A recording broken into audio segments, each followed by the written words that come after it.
lecture tonight is our civilization crumbling? A man's ways seem all right to himself, but the Eternal has a verdict on his life. Proverbs 16:2. Truth is not created in man's mind. What is created in the mind is but an idea of truth according to man's conditioning. What the individual does is to create a civilization that dominates him. We all try to create the truth in the mind, but we find that it is not true. It's unfortunate that most people can't see this, being caught up in imitation, in revival of the ignorant, and when they create an idea in the mind, they think it is true, but they have not discerned what the idea is. Each and every one has a different idea, so therefore it can't be the truth, because the truth is the same in every individual. So it can't be an idea, because an idea is different in every mind. Therefore it can't be the truth. If you have an idea of the truth and somebody else has an idea of truth and somebody else has an idea of the truth, and these ideas are all different, then you haven't got the truth, because you don't know what it is.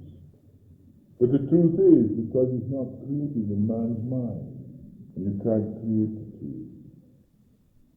But the truth is, it's a livingness. The truth is faith, really, and faith is truth. The faith that Jesus knew was not of the mind, was something beyond the mind, because in the mind there is always fear. And therefore if there's fear and faith together, then you can't have faith, because faith will be neutralized by fear. Therefore, a mental faith, a faith of the mind, is of no value. But Jesus was different. He had a faith that was entirely different than that which is of the mind, because he knew all that was in with the mind was not true.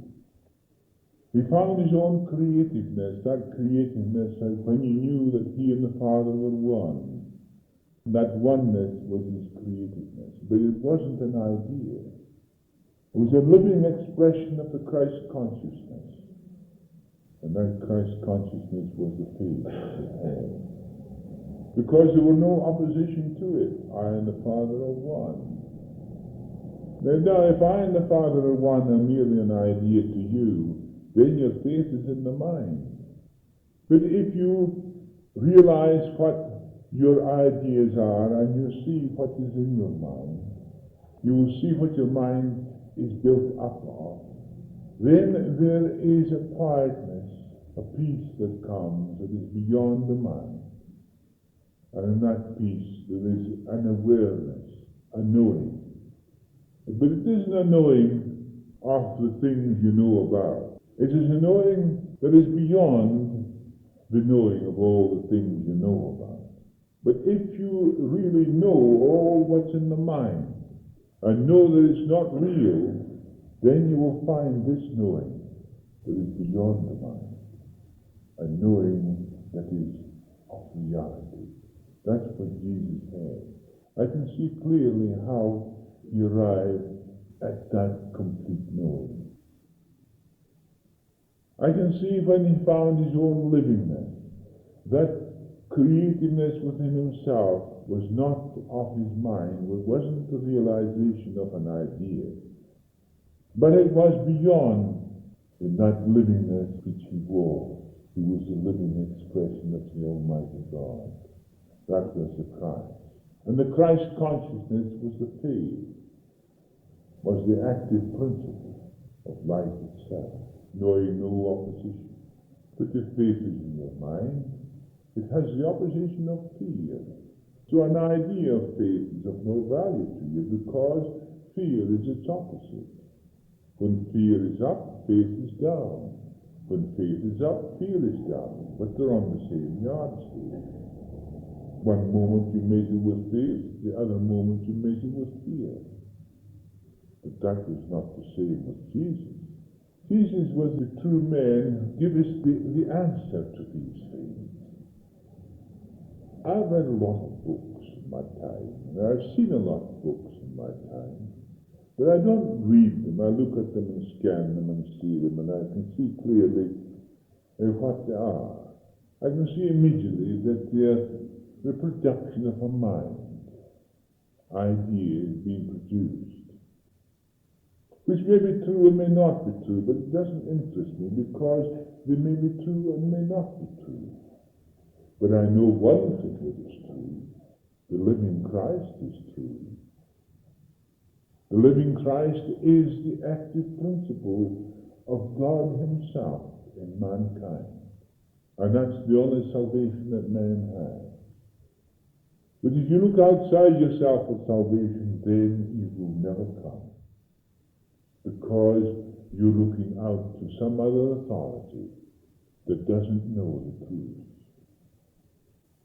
This self that causes all the misery in the world. Is it not the self that has ambitions to attract social distinction and accumulate power? The individual has his own social distinctions, which result in ruthless competition in every way of life. We will readily see that this selfishness must eventually break down. It is merely a matter of time. Selfishness eats itself away, begins to rot in itself and die, and its death is not far off. Jesus came with the whole same truth. He saw the whole thing clearly in his own mind. He could see it, what was happening. When he said there will not be a stone left unturned in Jerusalem, he could see what was happening. And it was so. In AD 70, that was the Jewish war, when the Romans took Jerusalem by storm and destroyed it, the synagogue and everything in it. Not a stone was left unturned. But the Roman civilization has passed away as the Greek civilization has passed away. Because it has its own rottenness within it. Its decay was within itself. Our own civilization is well on the way to that decay too. And the only opportunity it has is to realize what it is doing, where it is heading. Do we not divide ourselves into groups with social standards which only bring sorrow and conflict without understanding, so the rot sets in? As long as we hold to our separate groups, our divisions, we will fail to build a lasting civilization. When civilization is built upon the false foundation of division, it cannot last. It must decay and pass away. Have we not seen similar civilizations come and go for that very reason? And is not ours fast crumbling about us at this very hour? You see many revivals throughout the world. You see revivals in India, you see revivals in London, you see revivals everywhere. But what revivals are these? Is it not the revivals of ignorance and not of truth? Revival of ignorance is of no value because people retain their own divisions, their own groups, their own separations, their own antagonisms and fear. People are no better, not one better.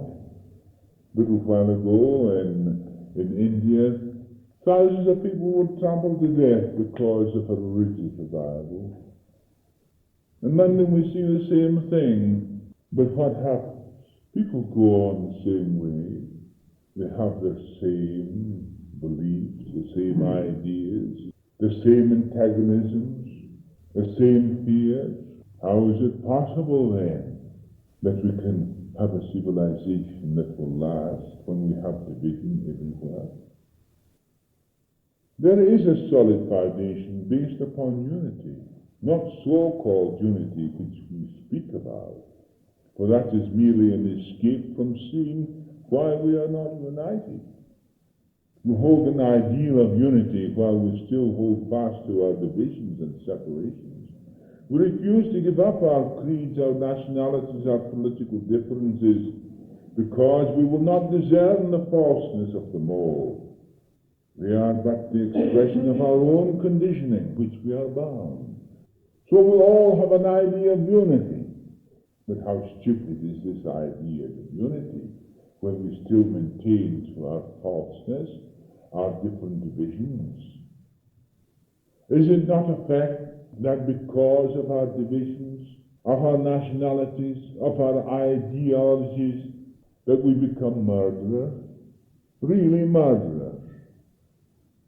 Why do we become murderers? Because of our ideals, our beliefs, our nationalities, the things we think they should be. Well, other people do the same and think these things should be also. And because we can't reconcile our differences, we butcher each other. Now, is there any truth in that?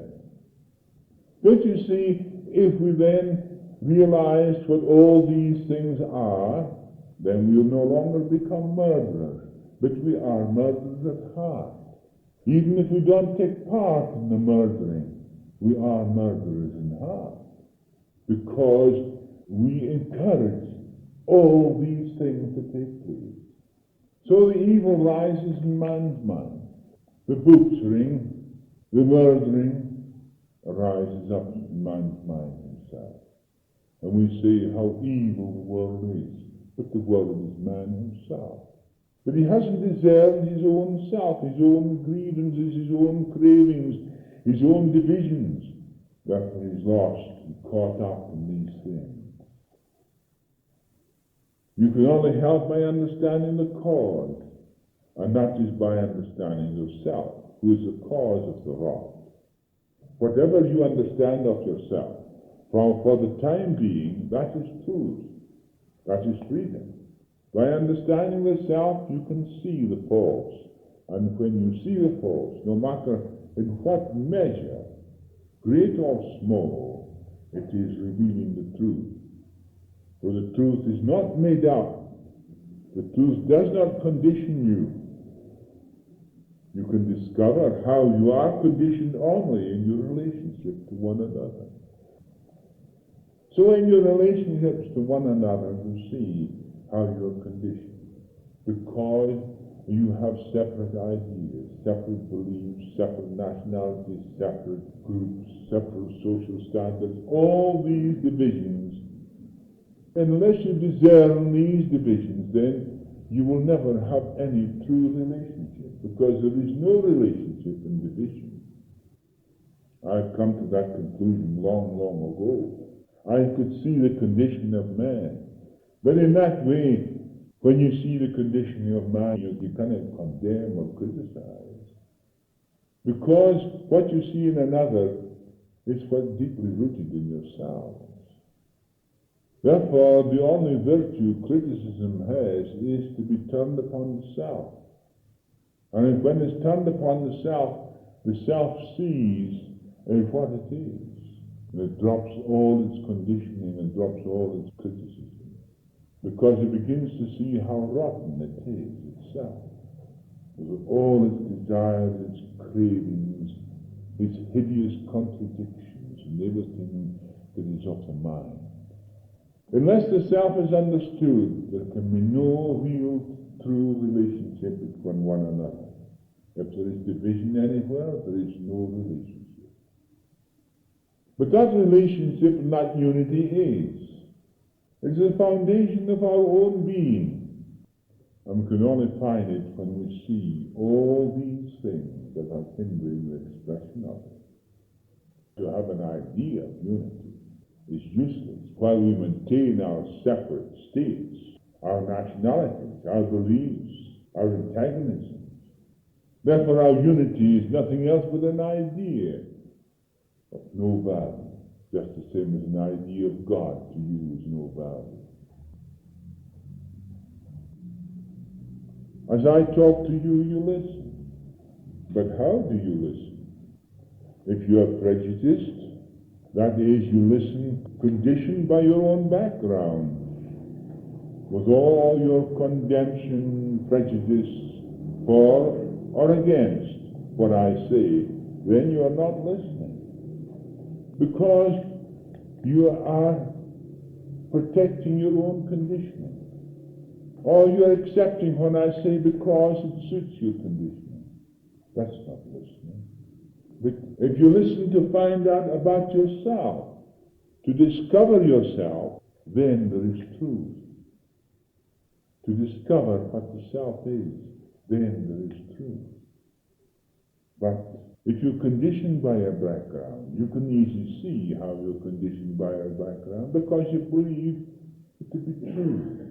But does it matter whether it's true or not when you know it's merely of the mind? Is life not more, Jesus said, is life not more than food, and body more than raiment? Life is greater than all ideas. Therefore, ideas must be discerned before you can realize life in its completeness. I can't tell you what truth is. Neither can anyone else. The one who says he knows does not know. But when one knows the self and its ways, then the truth that is eternal and ever-present comes into being in you without effort or struggle. How is it possible for individuals to cooperate and work together if they cannot see the falseness of their beliefs, the divisions, and all the creations of the mind, good or bad? Now, the majority of people will say that you must meditate to find this peace, to find freedom, to find reality. Meditation is important, but we must find out what is right meditation. If you do not know what is right meditation, there is no self-knowledge, and without knowing yourself, meditation has no meaning. If you meditate with still your conditioning, with your beliefs, with your fixed ideas, and you're meditating upon your idea, there is no release. There is no release from your conditioning. There cannot be. It's impossible. Now, what is true meditation? True meditation is finding out about yourself.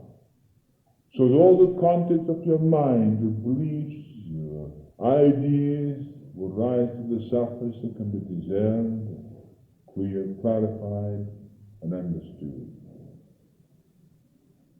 To sit in a corner or walk about in the garden and try to meditate on unity has no meaning.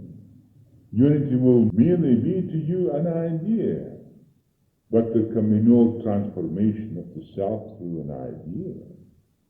You are merely concentrating on an idea which is exclusion, and exclusion is not freedom.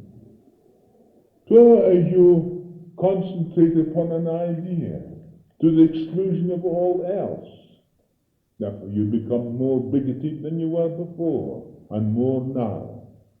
It's a matter of self-hypnosis, and that is all. Meditation is the real way, the true way to understanding. But meditation is not merely self-hypnosis, and a matter of trying to quieten the mind when the mind is in turmoil. Meditation is to enable you to see what is in the mind, so that the mind becomes quiet, not a forced quietness, but a quietness that comes after everything is understood. That is meditation. Then in the quietness of the mind, there is their reality. There is the Christ. There is the Christ consciousness. There is the faith that Jesus is, the creatingness of God in man. Because the Christ of God is the love of God made manifest in the flesh. As long as we retain our conceptions of individuality with its selfishness, there can be no release from the conflict either in or out. Right meditation is first to find out what the false things are. We must also find out what we call meditation. Are you trying to quieten your mind through concentration? This is generally mistaken for meditation. Do you repeat certain phrases in the hope that you will acquire meditation? This is just a form of self-hypnosis. It is merely a trick of the mind in which there is no understanding. So the meditation that you know is of little value to you. Now I have explained a little bit of meditation. You see clearly it's of no value to you at all, because you still retain all your prejudices, all your conditioning. And therefore, your meditation is only creating further narrowness, further bigotry, and stupidity. It's a matter of self-hypnosis upon a particular idea or belief. Or it may be an idol external to yourself. To concentrate upon the Christ is of no value, because you just have an idea upon the Christ. And therefore it will be of no value to you. But if you know what is in your mind, what's preventing the Christ from manifesting in your life, then that is truly meditation. So meditation is not devotion to an idea, because things of the mind are idolatrous. The worship of an idol or statue is idolatrous and silly superstition. In fact, all things of the mind are idolatrous. To be devoted to an idea, a picture, is not meditation. It is merely an escape from oneself. It is perhaps a comforting escape, but it is still an escape without understanding. Are we not spiritual slaves? We have followed, imitated, set up authorities, while tradition, beliefs, divisions in society and nationalities and religion have bound the mind. In thought and emotion, the individual has merely conformed, while his world of action has built for himself a false security, and in pursuing his own security has no security. Most people are constantly striving to become virtuous through discipline, but this is not meditation. They are caught up in the process which denies understanding, the struggle with the belief in sin which has no existence outside themselves. God is not sinful. Man alone is caught up in his own sin created within himself. In seeking freedom, self-knowledge, we cannot be enclosed by belief, nor hedged by organized religion or society. When we see that self-knowledge is the beginning of meditation, the problem becomes extremely interesting and vital. If there is no self-knowledge, we may practice meditation and still be attached to our ideas and beliefs, our divisions, our delusions. True meditation is the means through which you end these false things.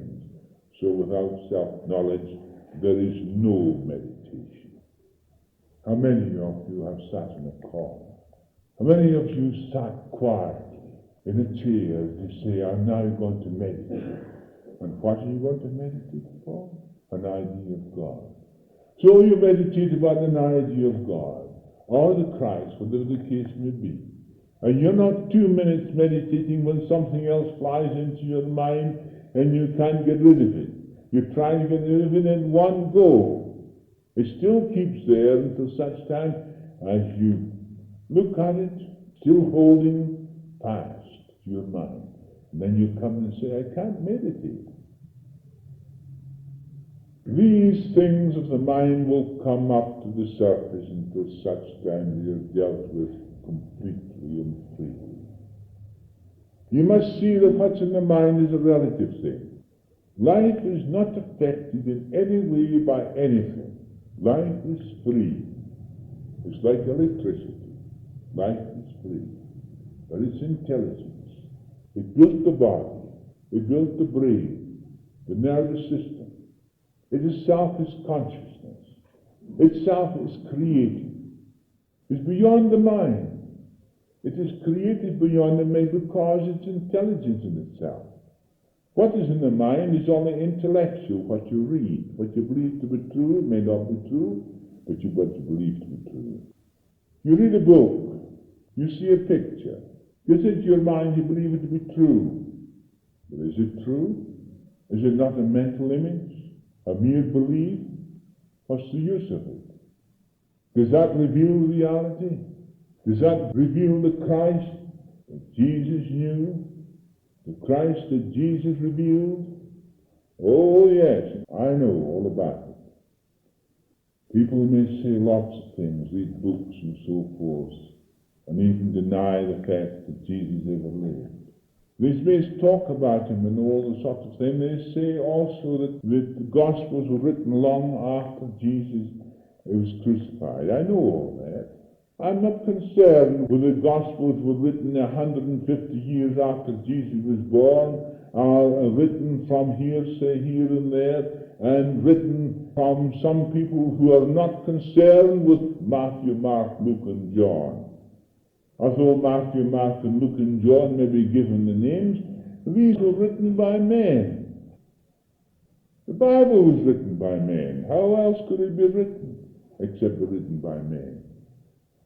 There's so many holy books in the world that you take everything for gospel that you read in that holy book. You can't read your own eternal life into it because you don't know what it is. And when you read the scriptures, you think you find eternal life, but you make a mistake. You can't find your eternal life there.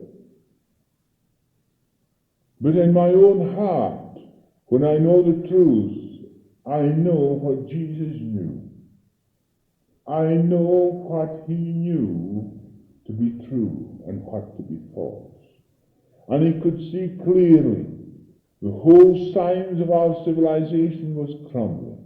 And it came to warn mankind. And today, is it not the same? Man has been warned that his own civilization may crumble around him. What would happen if a year or two we started now bombing each other with atomic and hydrogen bombs? What would happen to the world? We would be wiped out. Only a few would be left. That few might come together if they had understanding and see clearly the real teachings of Jesus. I might start a new civilization. But after a new civilization was started, then there would be separation. Some person would say, in his idea, a new idea, mind you, a new religion he would create. Just the same as every other religion has been created out of the mind of man. And you create another religion, and then you'd have a difference. And then we'd have separation. And then we'd have separation, we'd go on the same thing as we are today. I'll tell you something. There are leaders in the world that are immature. Why are they immature? Because they are immature, caught up in the relative, and they do not know what the relative is. They are intellectual, not, but what of it? What if we absorbed every book that was written? What of it? Can you find the truth in any book? You can only find truth within yourselves and not outside yourselves. So true meditation then is self-knowledge, by which not only does the outer layer of the mind become quiet, but also the different layers of the hidden mind are revealed. When this takes place, the whole content of the mind is revealed. So the mind becomes extremely quiet. The mind is not made quiet, nor is it compelled to be quiet, but there is a silence that really comes into being, and it is not named. This silence is not a Christian silence, or a Hindu silence, or a Jewish silence, or any other kind of silence. It's a silence that comes after you have discerned all these things that cause separation, all these things that are false. Then, in that quiet, I know what Jesus found. He found the Christ, the only begotten Son of the Father, that exists in every human soul. The Christ was born in every babe. Jesus said, "It is such as these that make up the kingdom of heaven." But as man grows up, becomes conditioned with his parents, how his parents live, what school he goes to, what religion he follows, what social group he belongs to. what nationality he is, what ideologies he agrees with, what political group he follows. And before you know where he is, he's completely bound hand and foot and conditioned, and he doesn't know what is true and what is not true.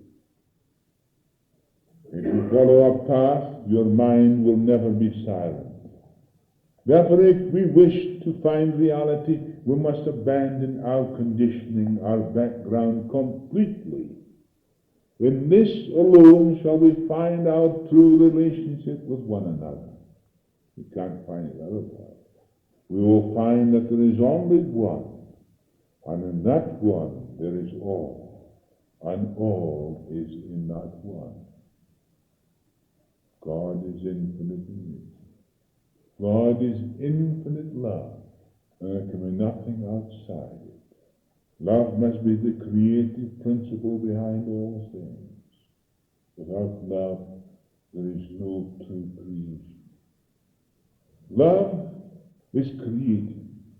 Without love, anything that's created will dissolve into its native nothing, because it has no foundation. It's a creation of the mind. But love is not the creation of the mind. Love is beyond that. Love is God, and God alone is created. If you can grasp my saying, then seek beyond the mind and you shall find it. But love is the secret of true happiness, of a peace that is beyond all understanding. At present, is not the heart of everyone kept burning with hatreds and prejudices between one religion and another, between one nation and another, between one group and another, between one person and another, with the result that man is caught up in hatreds and separation through ignorance of what is false. In John 15:1 Moffat, we read, "But suppose what Jesus said, I am the real vine, my Father is the vine dresser. He cuts away any branches on me which is not bearing fruit, and cleans every branch which does bear fruit, to make it bear richer fruit. You are already clean by the word I have spoken to you. Remain in me as I remain in you. Just as a branch cannot bear fruit by itself without remaining on the vine, neither can you unless you remain in me. I am the vine, you are the branches. He who remains in me as I in him bears rich fruit, because apart from me you can do nothing." What a wonderful truth. Here we see what Jesus means. Only upon the true foundation of the one life can we bear rich fruit. I am the true vine. Not only does one nation hang upon the vine, but all branches, all nations, all peoples draw their life from it. Nothing can exist apart from the one life. All existence comes from the one tree of life, which is our salvation.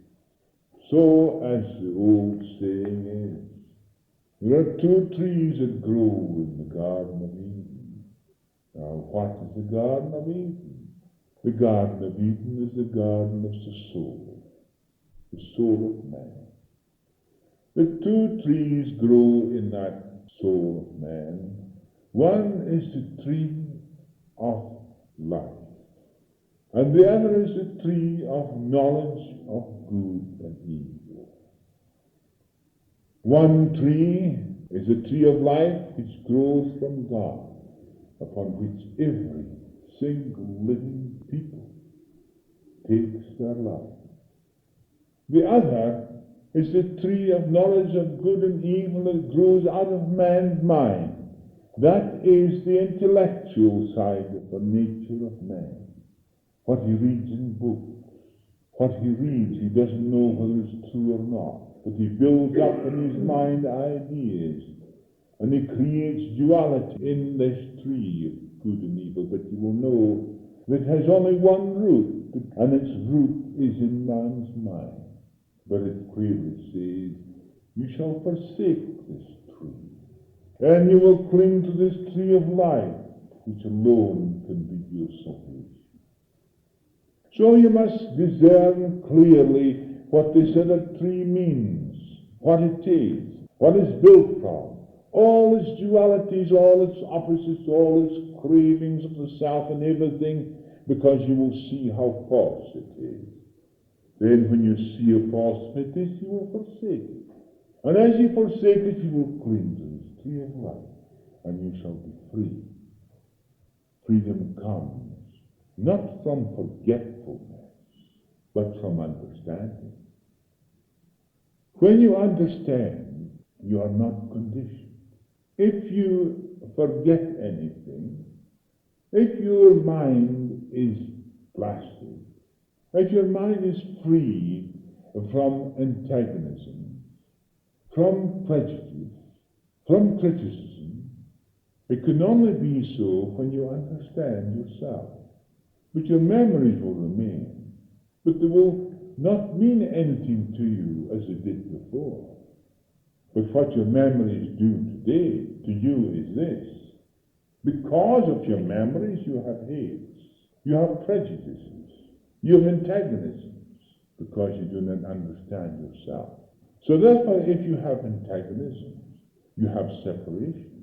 There can be no true relationship if there is antagonism. Forgiving, to a great extent, is of no value until one has seen how they are conditioned. You may forgive another or say you forgive him, but the still same you'll pass him in the street the next time you see him. Have you forgiven him? Oh yes, you have forgiven him in your mind, but you pass him in the street, you're still antagonistic. Oh, you think you've forgiven him, you hypocrite. So it is, I am the true vine. Not only does one nation hang upon the vine, but all branches, all nations, all peoples draw their life from it. Nothing can exist apart from the one life. All existence comes from the one tree of life, in which is our salvation. Therefore we must see how security cannot be built upon division, why one group fights against another group. We will see why the present structure crumbles, and our achievements without understanding are but empty heights in human progress in which we find no happiness. It is inevitable that this structure will crumble because it is not built upon the truth of the one in all and the all in one. Jesus saw that. He saw how clearly the structure of that civilization would fall. People didn't take any heed of him. Why? They didn't know, they didn't take any, because they hang him on a tree for saying so. But his very words are ringing through the world today, and these are his words too. It is inevitable that this structure will crumble because it's not built upon the truth of the one and all in one.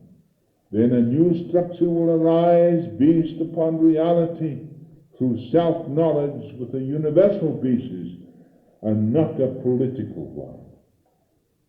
At the present time, we have a United Nations, but the basis upon which this United Nations stands is a political one. It is not a universal one.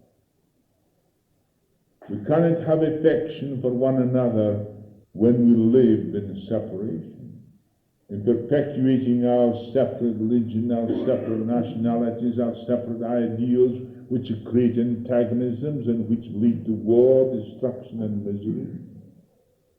Transformation and salvation must surely come only with self-knowledge and not with ideas. Therefore, it is necessary to understand oneself before we can bring about transformation, inwardly and outwardly. Then we'll become conscious of all that is false, and all that is dividing the peoples of the world, which is causing war, strife, and misery. We must become conscious of the presence that is never antagonistic to itself in any individual, nor is it in opposition to itself in any individual or group. And not until the world comes to realize this great, wonderful, ever-presence, this ever-present that is present now. There is not somewhere in the future, but a livingness that exists now, upon which everyone is common. Yes, the world could be now at this moment free. Don't you see how it could be free? We must discern how and why we have been caught up in race thought, in nationalities, in creed, in politics, disease, ignorance, and death. We will see how we have permitted these falsities to rule us, how we have been incapable of thinking for ourselves. We merely imitated and followed, led to destruction and not to freedom. I listened to a service, nice service, over the radio. The beautiful singing, songs, nice, everything pleasing to the mind. And then came the hypnotization of the ideas. People couldn't think. They were caught up, such spellbound, because they were hypnotized by their own conditioning. They accepted because of the conditioning. Because they were conditioned that way, they accepted, they laughed it up. They couldn't think. But you do the same. Everybody does the same. What applies to the individual applies to civilization. They are one and the same. What the individual is, so is civilization. Our true happiness is built only upon the presence that is ever present and eternal, and not upon ideas, imitations, conformity or tradition, which is perpetuating the misery of our civilization, and which is the very essence of its decay. Mark 3, 24, 26, Mark. If the realm is divided against itself, that realm cannot stand. If a household is divided against itself, that household cannot stand. If Satan of the self has risen against himself and is divided, he cannot stand. He comes to an end. When the self sees the self, understands the self comes to an end. And when the self comes to an end, then there is reality.